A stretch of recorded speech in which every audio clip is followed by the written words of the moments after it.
low temperature process for backplanes.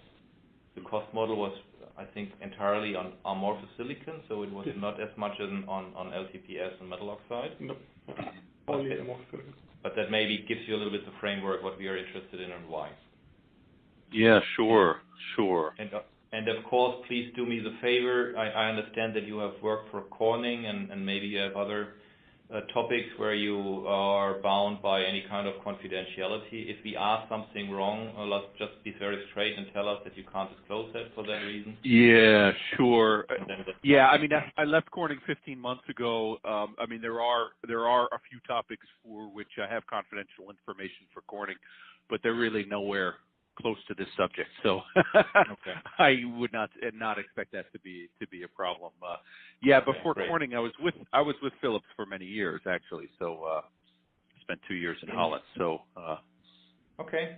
I'm familiar with the Philips way of working. So I haven't particularly seen a Philips cost model on LCD, but I can envision a little bit how it might look. Okay, is there anything from your side that you want to let us know before we're going to start? If not, I will hand over to Philip. I don't think so. If you have my CV, you know a little bit where I'm coming from. I mean, it sounds like some of the areas your technical prowess will be well ahead of mine. But let's go ahead into it and see where we can where I can add value. I certainly know a lot about what's going on in the industry and how these different technologies are competing. So, go ahead. Okay, then let me just briefly explain what I did. Basically, what I did is I made a cost model for a complete amorphous silicon backplane, basically starting from the glass substrate, then going through depending on how good your process is, the 4 to 5 mask process steps, going all the way to the active electrode, and then also including running costs, meaning gas, power, and water, people, investment costs, and things like this are also included. I did that for generation 4 and generation 8, so different sizes. And basically, my questions all go along that cost model, okay. Basically. If I might ask directly, I mean, given your background in Corning, for me the most interesting thing is glass in this case. Yeah, because that's right.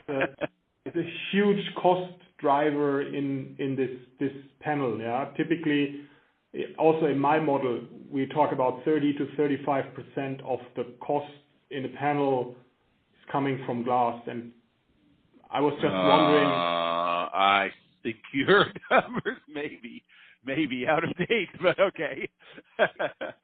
Let me. I was just wondering if that fits to your information. That fits to how much is let's say the square meter glass today. Sure. And why is this so crazy expensive? Yeah. Okay. So I can tell you the approximate cost of glass today. Corning prices glass in yen per square foot, and the approximate price of glass is 130 yen per square foot, right? So that's about 1,400 yen per square meter.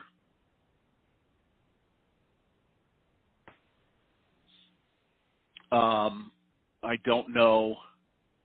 Yeah, I'm just pulling up. 127.8 is my internal number for glass per square foot sold by Corning, and it's based on their publicly traded or publicly available information